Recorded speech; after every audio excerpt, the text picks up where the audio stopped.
conversation. It's the conversation. Y'all ready? Y'all ready? Let's go. Let's go. No filter, no restrictions. You about to get my opinion in its purest form. So my words, don't try to spin them. What I said is what I said. And what I said, I meant it. The gloves are off now when I'm coming out swinging. So engage in verbal combat, but you better be ready. Cause this here for me is light work, even if the topic's heavy. I'm ready for it all with no running from nothing. You just take the time to digest what I put in, no rushing. But time is moving, don't waste it. You want the real coming. Hello, and welcome back to the conversation with Harold and Dave. We've got Dave and we've got Harold. How are y'all doing? Oh, I'm good. I'm good always. Life sucks. Jesus. Lives. I love it. I love it. Oh, it's amazing when I look on social media and I see the type of people doing the victory laps. And I'm like, yep, that's what won. That's exactly what we need to represent the people who are doing the victory laps right now. As world leaders, congratulate on social media as they always do, and behind scenes laugh. Um, Dave, how you feeling this today? Well, I mean, it's over, and we had this coming, and for the last few weeks, um, you know, uh, I haven't, I'm not surprised, right? Like this is not at all surprising, because the polls were tight, the models were tight. Nate Silver's model, he ran 80,000 simulations the last run, 40,012 Kamala Harris won, 39,988 Donald Trump won, or there was a tie, which would be the same. So this result is not too shocking. Now, people might say, we're going to be looking at the polls as underrepresenting that Trump outperformed the polls. Clearly, we had that happen, but still, it's close. It's still a close race, and so going into this, for months now, it's been kind of vexing that, to me at least, that Kamala Harris didn't get more momentum going, and so, but it's over now, and we are going to deal with having the worst president in history again.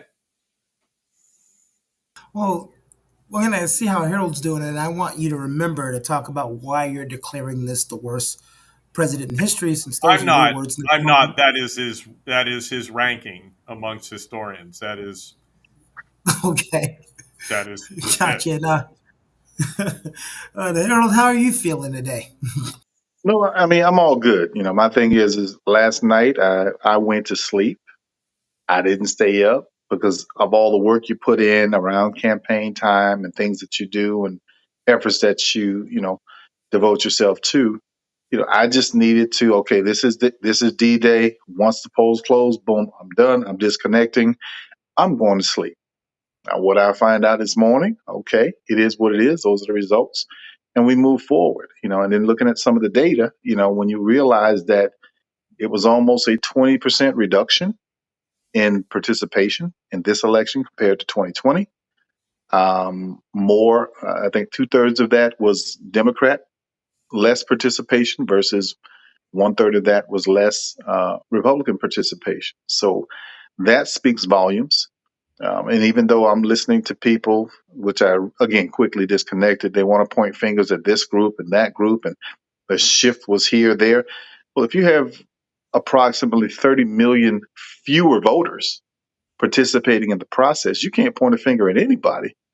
You can only point a finger at everybody because what did we do differently? Why didn't we get all of the engagement that we had from the previous election cycle? And then, looking at the fact that how you fire somebody from their job, you find out there's criminal behavior that took place, and then you rehire them to do that job again. I'm just really trying to understand the American system, the American voter, and where do we go from here? Well, you already understand the system, but I'm not going to go too deep in it because we'll be accused of certain things. But if you take all the things that happened over the last 4 years for one individual and you make him look like Obama, there's no way he's getting back into the presidency. But with that being said, someone pointed out to me, actually, a couple people pointed out to me that some polls said this is the historical numbers in minorities voting. Yeah, you're darn right, because we know why. So they said that should have made a big difference. But even though it's a historic number of minorities voting, there's still the minority. That's what the whole point of the word minority means, and they didn't figure out that part. But let's go back to you, Dave. When you were talking, because it went out a little bit, you said worst president ever, and I think I made a mistake by saying you were saying that, but you were saying continue on with what you were saying. Well, no, I mean Trump. I mean, objectively, Trump. When the historians get there, it's a rating, right? So like any top rating of a sports team, and its correspondents do things, that's the equivalent, and he's ranked worse. Yet he was chosen, right? And I think it's very important that we respect, that we underscore some values. It looks like he's going to win the popular vote, and so it's at least good that we have a president who will win the popular vote. That adds legitimacy to it, and we have to respect the decision of a lot of people, and that did that, right? And whether or not that side would have done it, this is where I think we need to go, and so we're going to do that. I do think in the initial analysis of what went on, I'm looking at it and I'm like, okay, this was close. It seemed close. It was closer in the polls than it was in actuality. Although that happens, right? The polls are probabilistic, and it's like Schrodinger's cat, right? It's dead or it's not dead. You open the box, But at the same time, I think we had some people being underrepresented, and we're going to be looking at that. No, can you hear Dave? Okay. Yeah. Okay. And I look at it, and I'm looking at it now, and I'm saying, look, there were people that loved Trump, and there were people that really didn't, like me, thought he was really horrible.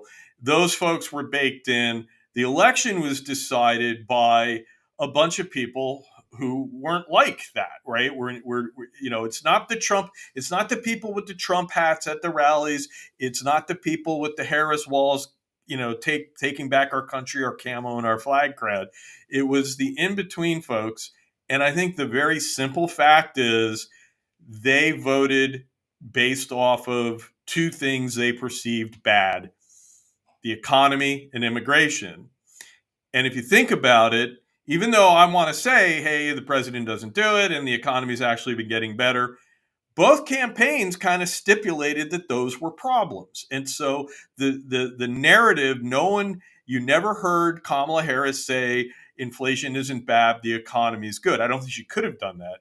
But I think in the end, we had people here. The deciding factor was people voting, hey, life was bad under Biden, so I'm going to hold my nose and vote for Trump.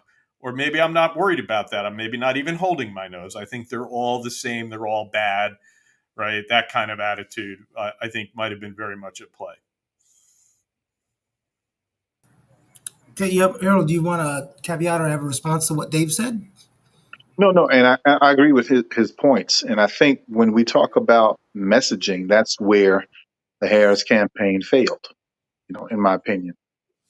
When you talk about immigration, I think they should have focused on making sure that immigration was an issue with Congress and their lack of action, not the president. And because Congress, again, they had a bill at one point, I think it was Lankford, that, presented a bill. It was bipartisan, and they made sure that it did not get passed so that they can keep that issue at the forefront. Well, it was passing, and someone made certain phone calls to certain people and helped it not it would pass. have been, right. It would have been passed. However, that was not highlighted enough. I would have made sure that was front and center. Yeah, you're saying immigration is the issue. However, it would have been dealt with. We would have had more agents. We would have had more judges to process these people much more quickly. We would have, increased the whatever other metrics or pieces of that bill existed. Because I didn't read the whole bill, so I'm not going to sit up here and try to delineate or outline all of the different pieces. But nonetheless, if they had highlighted that more, and the fact that this individual who wants to be president decided that he was going to what? Interrupt that whole process and defeat the bill or not allow the bill from being passed, which is why we are still having this question. So again, I would have put it at Congress's feet, and I think their messaging would have been a lot better, and they may have had better results, because it gives the impression now that we were attempting to address the issue of immigration. Now, when it comes to the economy, again, when people say, are we better off now than we were 4 years ago? Well, I had to remind some folks that 4 years ago, people were dying on an average of 4,000 to 7,000 people per day. So I think we are better, in that regard and in that respect. But you can't help all the other pieces that go into, and we've had these economic discussions before, and those drivers that contributed to inflation going up, and the causation of that. But nonetheless, I think it was more so the messaging, or the inability to adequately and properly message to the voters what should have been communicated, so that they would have made a better decision, in my opinion, than the one we got. And I'll land my plane. We've got breaking news. Yes. No one has stormed the Capitol. Oh my God. Oh my goodness. Remember, that was January 6th. That's a way that, a long way. Yeah, we're gonna wait 2 months. We're gonna wait 2 months to protest. Yeah, that makes sense. I don't think there'll be a fear of that. Dave, I want to pick up a little on the points that Harold made, and those are good points, right? And there's nothing wrong. I would say, though, one problem I think the Democrats had with immigration is that because I made that argument that Harold was just saying in my discussion with Cello, right? We had the last video, and it didn't budge him at all. It didn't faze him, because he said, hey, look, and we got wrapped up in process questions, and I had to start explaining to Cello how immigration works in terms of the asylum program that he was not familiar with. And because it's different than his experience with immigration. And I started getting into this shit, and the guys, everyone's getting bored. I was bored with it.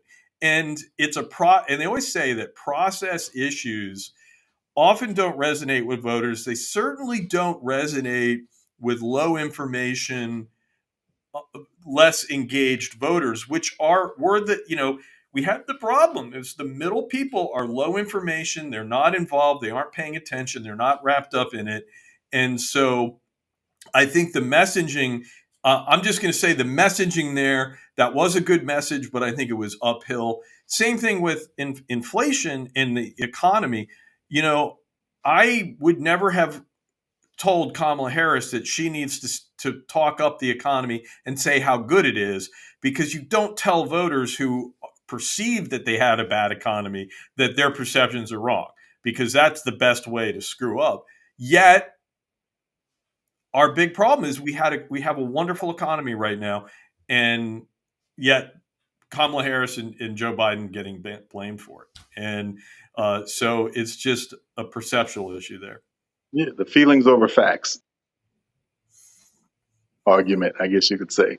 They don't feel a certain way about it. So regardless of the metrics, regardless of what those things say, but hey, it is what it is. So that I just wish, like I said, they had done better messaging. And the problem is the same messaging problems that they had in 2020, even though we won or we were successful. It's the same ones that we replicated, similar ones that we replicated here.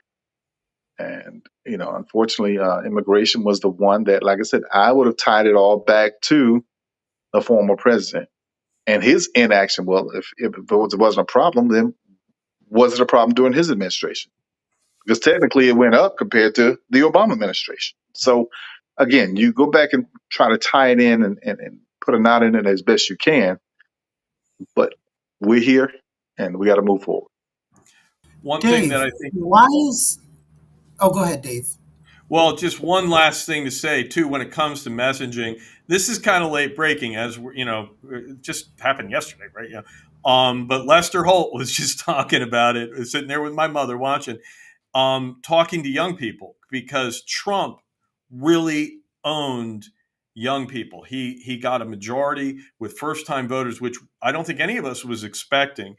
And it seemed like Kamala had a really great social media thing, and she, but in their interviews with college students, people kept talking about Joe Rogan's podcast, and that Trump went on with these people, with gamers, and most recently with Joe Rogan for 3 hours. He went on and talked to him, and a lot of those students were saying that, and it was a thing of Kamala didn't go on an equivalent thing. So there's a question about messaging strategy there too, that she might have missed a great opportunity to go and talk with Joe Rogan, and because I think she would have done well if she had, honestly. Yeah, but I mean, I think even when I looked at part of the Joe Rogan podcast, he hit back on Trump on many of his points that he had out there, because when he talked about the tariffs and things of that nature, he hit back and was like, no, that's not good. And yet still those same voters, in spite of the fact that Joe Rogan kind of gave a quote unquote warning that that wasn't a good policy, they still went in and, did the things that they do as far as supporting his candidacy and voting for him. So it hit different, amongst the youngins. Go figure. But the other thing for me, like I said, you had, the 30 million fewer voters approximately, and it's approximation, that spoke more to me than anything else. Because even when I was looking at Joe, briefly watched Joe Morning Joe this morning, and they were talking about, the Latino voters and a shift and all of that kind of stuff. Well, that shift would have been negligible if you had the other 30 million people that voted before. Now whether they moved the same way or not, that's something that we'll never know. But it's the fact that you had that many less votes cast. So based on those that did go out and exercise their right, this is the result we got. Yeah, we'll be looking at that turnout. We haven't, we don't know that. Right now we got little bits and stuff. But Keone, you back? You had a question? You started to, hello? No, he's off. I'm looking down there. I have no idea where he was going with that next, but I do think the polling question, as a political scientist, the poll accuracy question is also, I think, going to come up, and it certainly vexes me, right? Although we'll have to come up with exactly the difference between the polls and the predictions. But two things I think we're looking at: the gender gap was a lot smaller in exit polls than it was in the pre-election polling. And we may be circling back around to the shy Trump voter, especially amongst white women. I think we may discover that there was I think they used to call it the Douglas effect. It used to be that white people would be very reluctant to tell when a black candidate was involved, they would over-report voting for the black candidate because they didn't want to seem racist. And that has largely gone away. We don't see that as much anymore. But I will have to see if it plays out. And there are things you look at to see if it was in fact. But I could imagine a story where a lot of women with pollsters are like, oh yeah, sisterhood, because there were definite public themes. There were those commercials of the wives voting differently than their husbands, and you had all this stuff. And it might be that some women didn't feel that way, but they felt pressure when talking to someone. What I would love to see from these polls is whether or not the gender of the interviewer impacted the response rate, the reporting of voting for Kamala Harris, whether talking to another woman made women voters or women respondents more likely to the poll, more likely to say, "Oh yeah, I'm going to vote for Harris," when in fact they're really thinking, "No, I'm going to vote for Trump."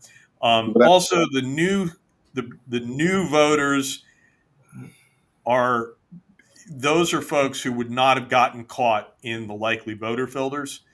And so I think they would have been overlooked systematically in the polls. So there are two culprits right there. They'll come up with others. I think that'll come in, but yes, Keone, you're back. Yeah, well, you weren't supposed to tell everybody I left, but Well, we why were is looking Net- for you. I was like, didn't you? well, I sent you a private message. I had to go get a delivery at the door. I said I filibuster until I got back, I and you took guys my could. glasses off. I'm an old guy. Like I can't Oh, even read that Jesus. crawl under Yeah, the screen. that's what happened. Dave went in the yeah, voting booth and he didn't have his glasses on and he marked the wrong box. That's what happened. We had a bunch of yeah. Daves went to the voting booth Oh without their. my goodness. Oh my Um, goodness. why is Netanyahu so happy, Dave? Well, Uh because oh. I mean, absolutely, he's very happy. I mean, of course, he's happy because Trump is not going to push him on anything, and there are all concerns about civilian casualties in Gaza from the U.S. government are no, don't and I think Trump is absolutely. I mean, Trump's the guy who moved the U.S. embassy to Jerusalem. Who is, he has been the most pro Netanyahu guy. Also, he and Netanyahu are both like under indictment, right? And I mean, they both have, they have very similar things, and so I think there is a kinship there. And there was some thought that Netanyahu was dragging out negotiations, hoping for a Trump victory, because he didn't want to have to, conclude a ceasefire negotiation with the U.S. pushing him. And he won huge. Netanyahu is very happy that Trump is now president elect. I guess Putin would be also. Huh? Well, he just said he's going to end the war in Ukraine in 24 hours. He's going to increase tariffs and he's going to deport millions. It sounds like fun's about to happen. Well, Yeah, I guess we'll be so. waiting. January 21st that'll happen. I guess, huh? He said he would end it before he was in office. The war. Well, it doesn't matter because he's not going to do it, and then when it does happen, everybody will say he did. It's just it is interesting to see that the Russians are not happy. They are not responding. They're not saying nice things about Trump, and Trump's erstwhile brohood with Vlad there. Not quite the bromance he had with Kim Jong Un, but I think that is going to be tested because I think Russia has moved down the rhetorical path to where the United States is more of an avowed enemy, and so I don't know that Vladimir Putin is going to be in a position to butter Trump up with praise and stuff, except maybe privately. But I think that, I am watching that relationship because Trump is a venal man who does not have a real issue at stake. He goes off of how people treat him and how he perceives them treating him. And if Vladimir Putin pisses him off, we might have a very different situation with Ukraine. Well, the president of Ukraine jumped in really quick with the congratulatory on social media because he knows the same thing. Let me get on this knucklehead's good side before things get crazy. He is. This is not new. He has maintained. Zelensky has been trying to sell Trump because he understood this was his biggest threat, and it is not a for sure thing that Trump is going to go. Like it's not. There are minority opinions among scholars that Trump might be open. You could get him to go a different way with this, especially if Vladimir Putin pisses him off. And remember, Putin let all those prisoners go. after Trump had said that he wouldn't, and that Mhm. you needed to elect Trump to get those prisoners, that prisoner exchange we had a couple months ago. Yep. Trump was pissed about that. And so we'll see if in his grudge accounting that continues up. And we have to see what happens with his love of his life, Kim Jong Un. Well, Harold, there is one big positive out of Trump winning this election. Do you know what it is? I'm clueless. You got to school me on this one because I'm Thanks 30. to Mr. Roosevelt, we know this is it. He can't come back. Well, I mean, It's it. he said he was going to suspend the Constitution, which means we don't have a Congress, we don't have a Supreme Court, we just have him. Well, that's not going to happen. We know there's a lot of things that have to happen for that to happen. I'm just saying he said he was going to do it, so that's Well, another promise that we won't get, I guess, huh? okay. He also said he wasn't going to put the C letter on people's application when they're trying to get housing in the 80s, late 80s and 90s, so that it signified the application was colored so they wouldn't get approved. He also said he wouldn't do that, but he How'd that did get there? Hmm. it. How'd that get there? It's the Dave. I know I want to keep it political, but it just fascinates me that No, we don't have to keep anything political. I'm if I'm I'm if I'm done with. I'm over it. Like if a you certain want to if talk about certain cat videos? I'm on no, board. I'm just saying if a certain person did a fraction of what this man has done for Oh, 4 decades, they wouldn't be able to sniff being the mayor of the smallest town in North Dakota.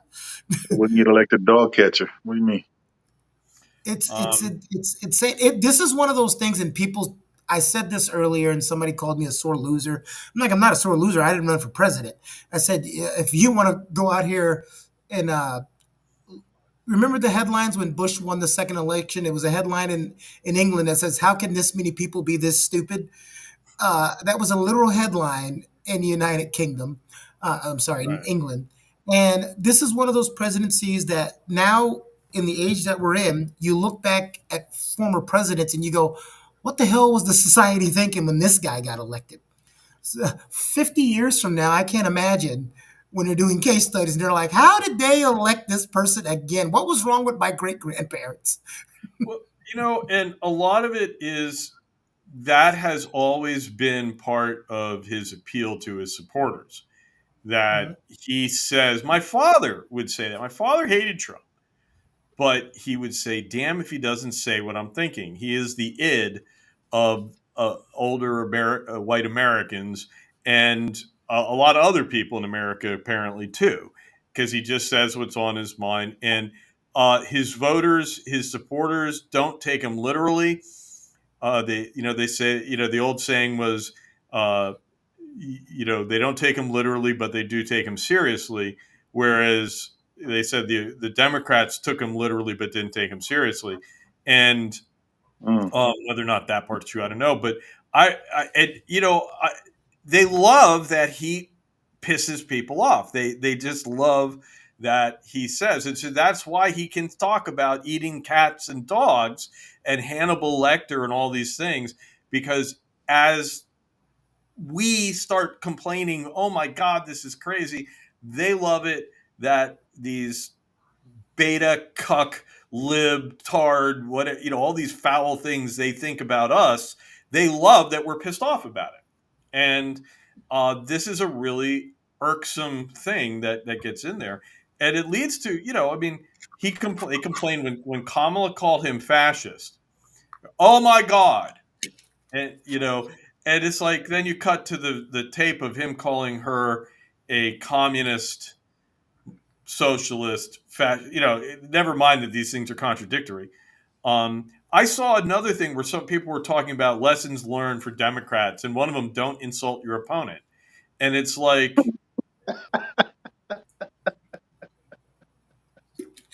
the guy who won, I mean, you're saying that if you insult your No, opponent, you don't win? it's Dave, it's what you just said. It's crazy. And we all know who Stephen A. Smith is, right? You, Dave, you know who Stephen A. Smith is, right? Does First Take Sports. He's the one that's always yelling. He was on, I think, Hannity or one of the Fox hosts, and the host was saying, "Well, Kamala, She doesn't know how to talk. She can't form sentences. She is incoherent most of the time. And Stephen A was like, "Are we watching the same stuff?" He's like, "Are we watching this? Like, what are you talking about? That she's the one that can't make sentences and speak and do phrases. It's amazing." And this president has had the greatest ability I've ever seen since I've paid attention to any politics to say something that's not true and all of his supporters just run with it. I've never seen that before. Every now and then, the candidate you go for, you're like, well, wait a minute, that's not necessarily true. They just take stuff and they just run with it. He could say 50 million illegal immigrants came over the border last night, and that would be factual statistics for the next 4 years. And my issue has always been he makes statements without any evidence Nope. whatsoever. I mean, he had already began talking about they're trying to steal the election. They're trying to steal the election. Right. So You know, wait, 2 and 3. maybe they You know, are. Maybe the you election know. was stolen. Maybe we need recounts. Maybe we need to do all that. But no, thank you. Yeah, but even when we do the recounts, we realize, okay, he lied. But see, my thing is when you go to court, you have to present evidence. No, you You don't need can't evidence. just make the allegation and expect the judge to rule accordingly. And what we've seen from time to time again with him is that he's always made accusations. His followers, like you just pointed out, take the information, run with whatever he says, no fact checking, because remember, you're not allowed to fact check, and they keep it moving. And unfortunately, this has really caused more harm than good. And as we move down the road, like I said, my prayer is all those promises he made, he does not keep. That's my only prayer. Oh God, if he does. Yes. Oh God, if he does. Well, what does it mean? Can you explain it to people, Dave, that don't understand what voting against your own interests means? Well, that's something you like to say. Um, I, I, I, Yes, I, but you when know what people I mean, use it, and you they explain. Hold on, that's Dave. what? Hold on, Dave. Hold on, Dave. I know I like to say it, but what I mean is, you know what I mean, but you explain things much better All than right. I do Well, because somebody asked me to. Yeah. I don't know that that's the case, right?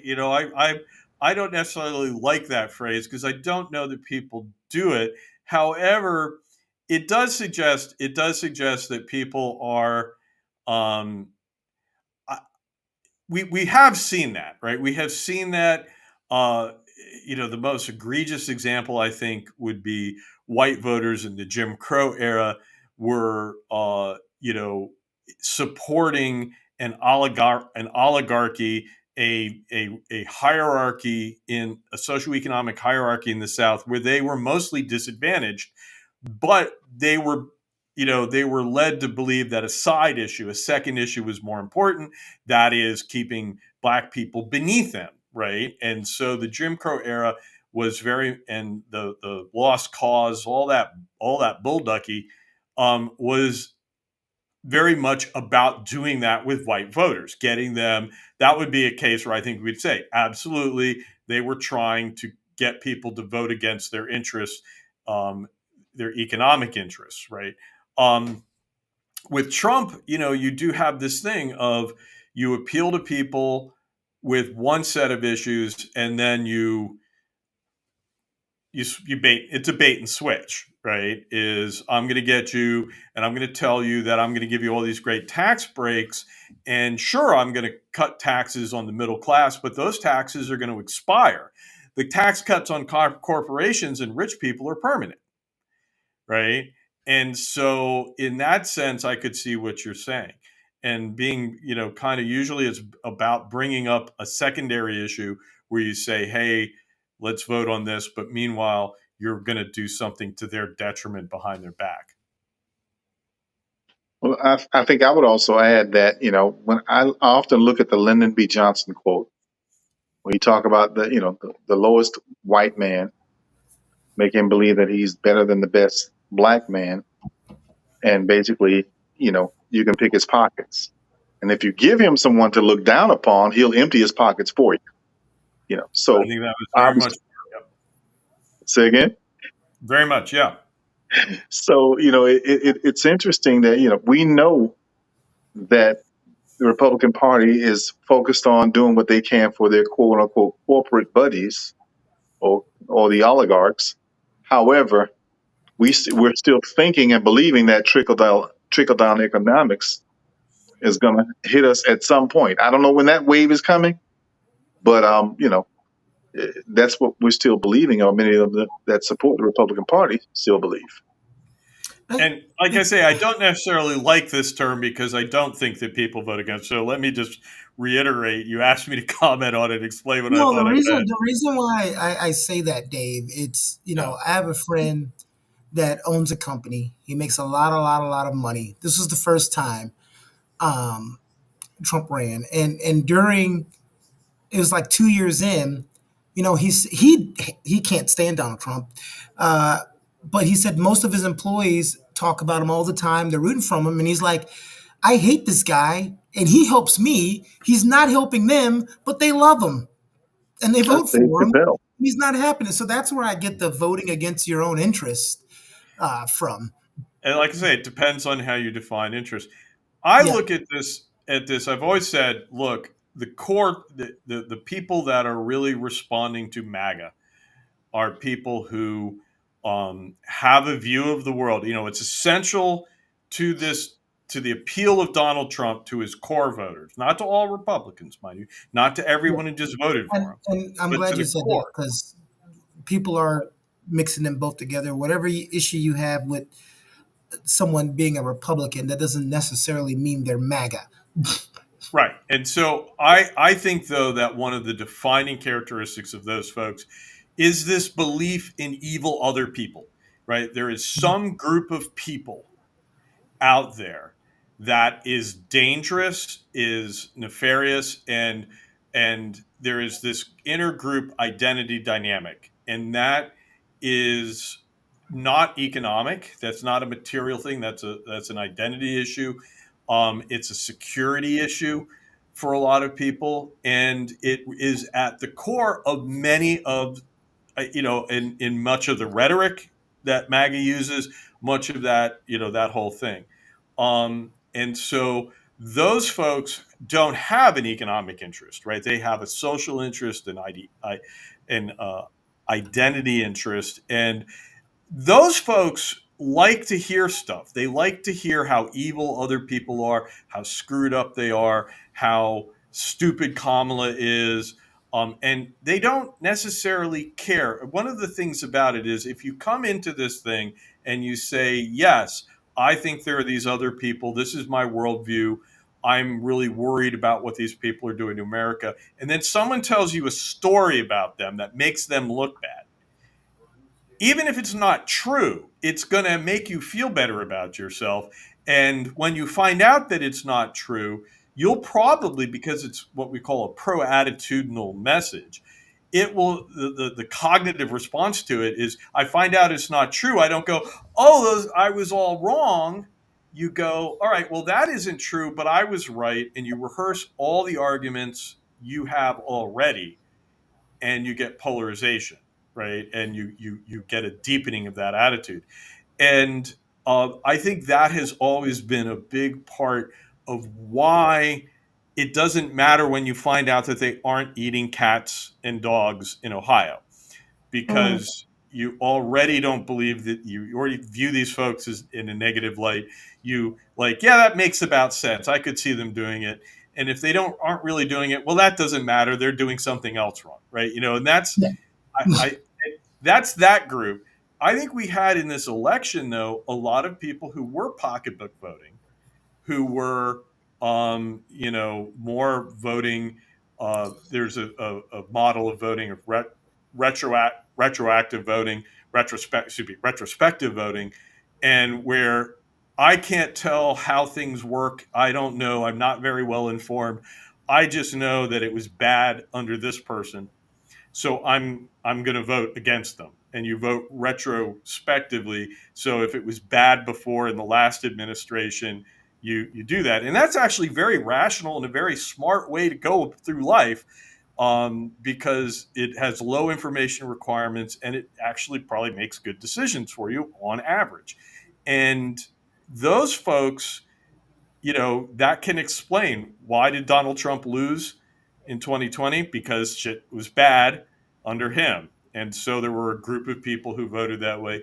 Now he's not president, Biden's president. So there's a group of people that voted more on these economic issues, on the economy and these other things, without necessarily getting all this identity crap I was just talking about. They would be coming out for Donald Trump, right? And I think that explains the two elections. I mean, do we need more than that to explain it? I don't know. No. I covered some ground in that. I'm sorry. I know where I live. I know at least 3 people personally who keep complaining that the economy sucks and they can't get a job and they're out of work. Yet every building and store that surrounds us says hiring, hiring, hiring, hiring. There's a lot of people that I had someone tell me, well, I'm not going to work at 5 and below. I'm like, you don't have to stay there for an eternity. You can't complain that you don't have any money and you're down on your luck and you can't get a job, but you won't work at 5 and below. But since somebody else will work at 5 and below, now you're getting your jobs taken.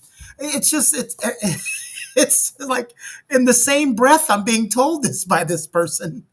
Well, I got to tell you, here the term sociotropic comes to mind. Voters are also, a lot of research suggests that voters are more sociotropic. What the hell does that mean? It's not whether or not they can get a job or whether they are individually experiencing the problems. They view it and they say, are people having trouble getting a job? And so you can have a job and you can be doing fine, but if you see that there's rising unemployment or there are problems out there, you might be fine, but you perceive the economy as being poor. And so that actually lines up better than individual, direct pocketbook voting. Like, I lost my job, I'm going to vote against the incumbent. It's like, no, do you perceive that a lot of people are losing their jobs or a lot of people are getting good jobs and doing well? And that assessment of the society as a whole tends to drive people's votes more than the individual's still there, but usually the winners and losers even out. It's the other has more of an impact usually. But I find it interesting also with that whole economic, I guess, position is they ignored when the stock market crashed in April or May of 2020. And it decreased by almost 35%. So that hits your retirement, that hits your investments, that hits all of those things that you've put out there. And I saw heard no complaints about that. Well, that's because COVID. They voted. But it's about the confidence of investors due to the handling of COVID. So there was a reason, yes. And I'm not saying that it may not have gone down, but it may not have taken a third of whatever earnings you had away from you, in that regard. And so I took a decent little hit. Trump back then, right? Say again? And we booted Trump back then. Yeah, but his followers tend to ignore that one factor or that one aspect of the economy.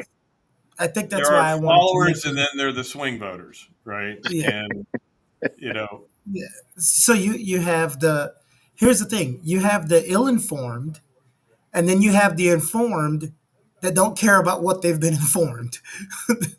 So. Yeah, well, facts over feelings, and so But again, the 2020 agreement. When we get into these arguments, and you present someone with factual evidence or statistical evidence, and you get responded with a "but," that's not true because this is what I experienced. So it's kind of like all wrapping into each other about the single issue voters, about people who vote with their feelings, or people who vote on the perception about what's personally happening with them. Like all these things just kind of tie together. Huh? I'll talk to you about ontological security. Ontology refers to your understanding of what's in the world. And when social psychologists talk about ontological security, which is really some deep ass stuff right there. You have a view of the world. This is this worldview, right? You understand who you are. You understand where the world is. You understand who is dangerous.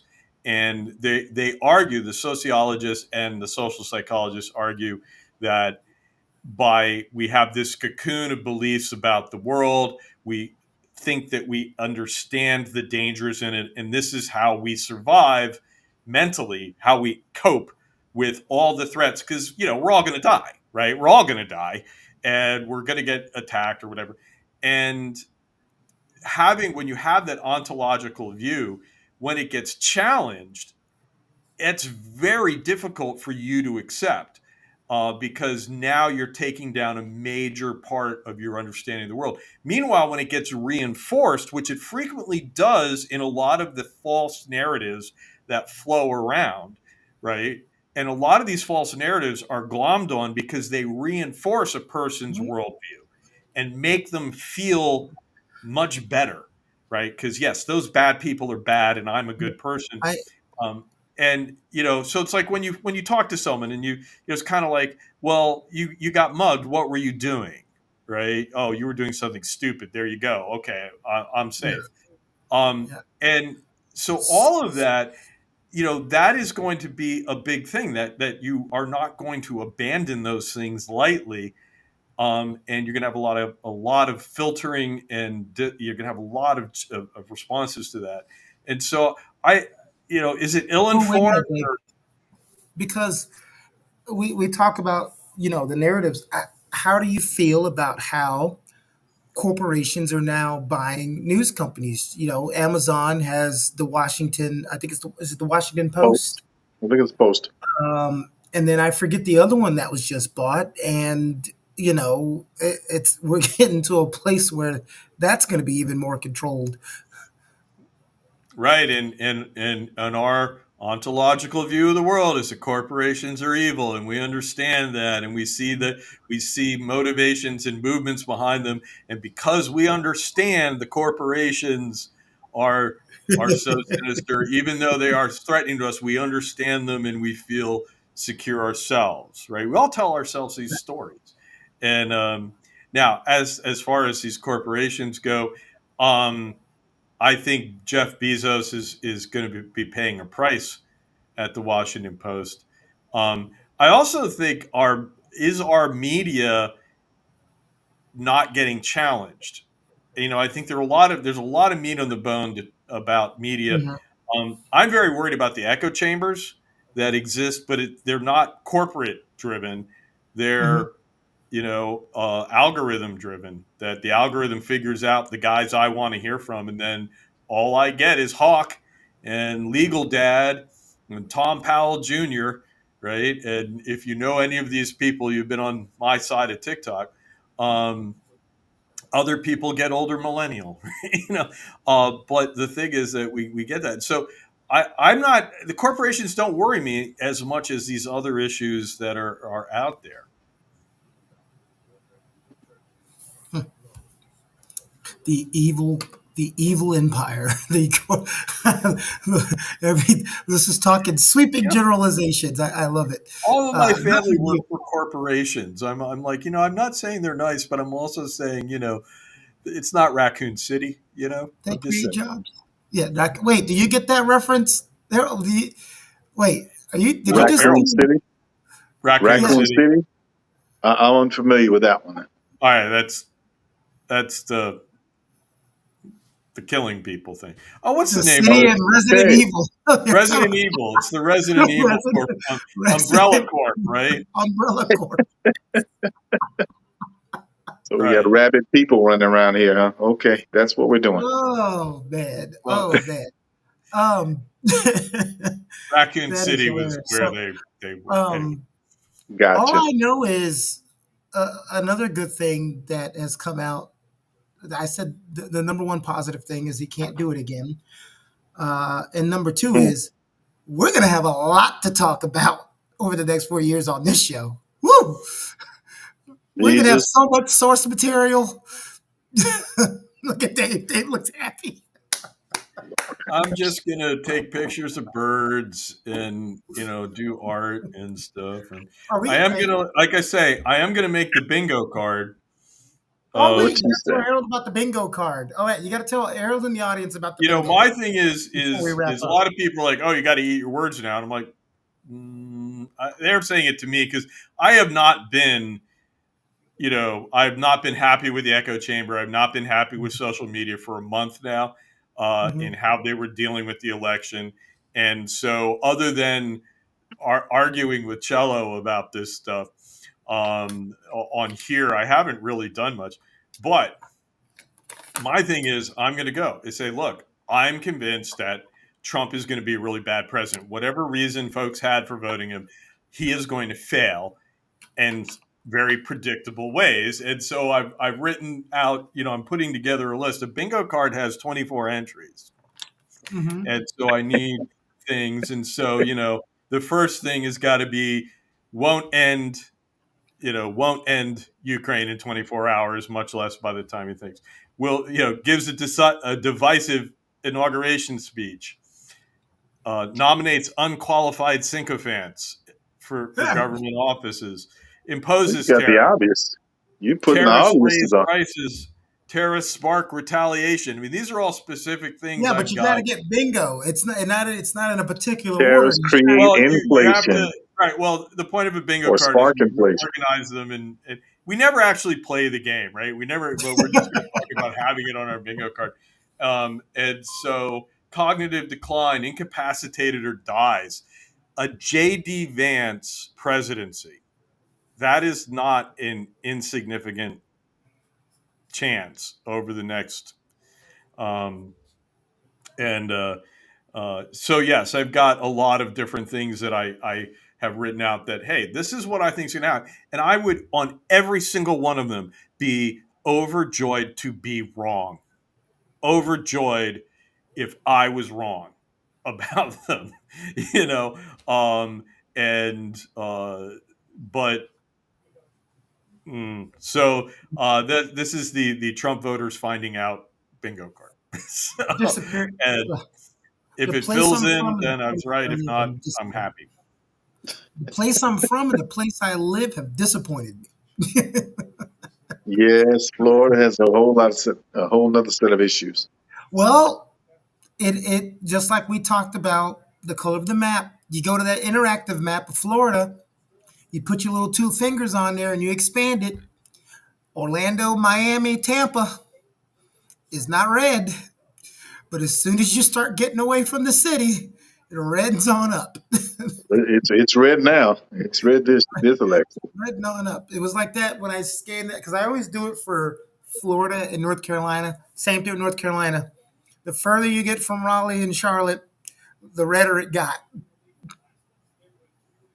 So sad. anyway, but Meanwhile, we had a lot of vote splitting in North Carolina. We yeah, had yeah. a blue wave in at the governor and the state level, uh, and we got that one vote back. So there's no longer a veto-proof majority in the legislature, which I felt confident would happen because we had that one person who came in, ran as a Democrat, supported abortion Dude, you rights, guys, and then switched parties, and I was just like, you yeah, yeah, Democrats are the shady ones. Yep. look. You remember this show called Wife Swap? Florida and North Carolina. You guys should swap governors for like 2 years. No, You no, want them, Dave? You want to I swap? no, no. I'm happy with Josh Stein. I'll keep You don't Josh want to Stein. swap, Harold? You don't want to swap? Oh, I love it. Let's go.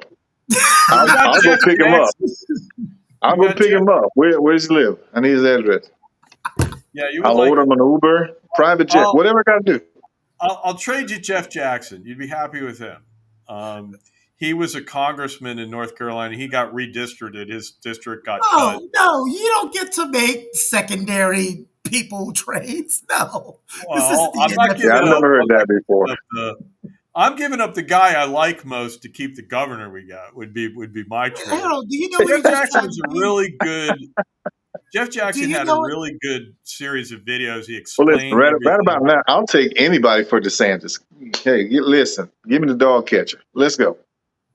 He Let's basically go. then said, "You give him Patrick, he'll give you Gardner Minshew."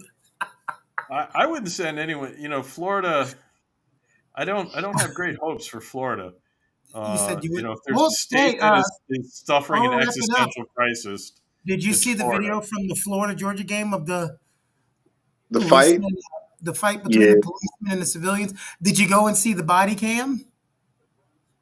No, I didn't see the body Yeah. cam. I only Well, you saw got the. to you got to watch the body cam with audio, and I'm not saying that they deserved it, but you're going to see why the cops went fisticuffs. The Yeah, I body got a cam, feeling because the body I've been cam to the cocktail party. I've been Yeah, there. the body cam is pretty bad. When the first big guy, when the cops walk up to you and the first thing you say, there's two things going to happen. Either I'm not going to leave, or I'll kill a cop. When you start off like that, things are going to go downhill. It's a lose proposition. Yes, No, but and then I've been to the world's largest cocktail yes, party when I was a student there, and and I well, saw some stuff.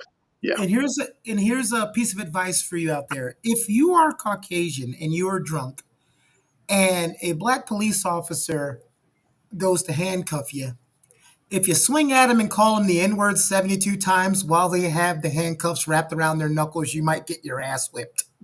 it's not gonna go well. That's all I'm gonna say. Yeah, You but can't do that with a civilian, much less an officer. when I saw the actual video, and you know what? I'm guilty of reacting fast. I wrote, "This is getting out of hand." Blah blah blah blah blah.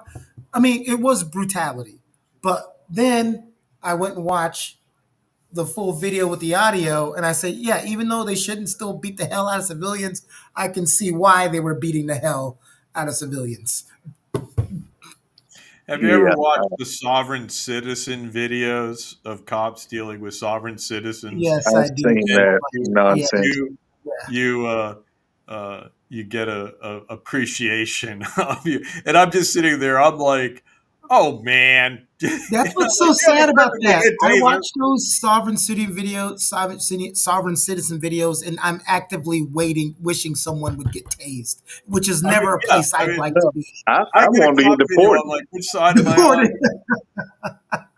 Yeah, put them on, send them to I said this: an the island somewhere. government, what the government Go should do is take one state, maybe North Dakota, Idaho, I don't know, No, and give every sovereign citizen a 30-day grace period and say, this is your state. You no, all find them an move there. island. It's your Nope, state. No, no, no. It's their state. It's got to be a landlocked island. Give it to them. island. This is Nope. yours. Have at it, and leave them to their own devices, Put them and on wall an it up. island in hurricane season. That's what you do. That's what you do. That's I just my think they philosophy. find out pretty well as it is. I think, um, but there is another case of people who are just woefully misinformed, Yes, and the Moorish Americans, the sovereign citizens, and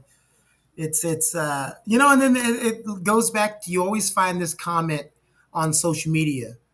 The world is going to hell. We're digressing as humans, and this generation. I'm like, I always say this: it's every generation's job to say the next generation is sending us to hell. And number two is, these people that we're finding on social media, these events that we're finding on social media have always happened. We just have eyes on it 24 hours a day. well, and I had a professor, William Riker, not from Star Trek, but That's right. Oh, Bill look at Riker, though. me He now. was the chair of our department, or was the founder of my department, and he did a research project. They got back when they started digitizing things, right, in the 80s and 90s. They finally had access to every essay written about the ratification of the Constitution. Okay, this is Federalist Papers shit, right? These are our founding fathers who are all honorable and noble and wonderful, and they did an Ah, analysis of the rhetoric and the arguments that, because they had the complete, because there weren't that many papers, right? So they had the complete record of all the published debates and arguments, and they did a content analysis and you rate it by themes. by far the biggest theme, accounting for something like 60% of the words, because you would take an essay and you would say, okay, they make these points, and you would have common ones, and you'd say, okay, there are 50 words to this and 100 words. The 60% of the weight of all of it was personal attacks on the opponents, basically saying all sorts of horrible, terrible things. And so 60% of the debate over the ratification of the Constitution, it wasn't the Federalist Papers. It was like, you, sir, are a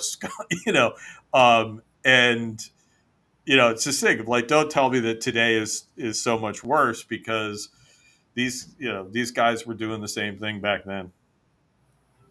Thank you, Dave. And that was another edition of Wide History.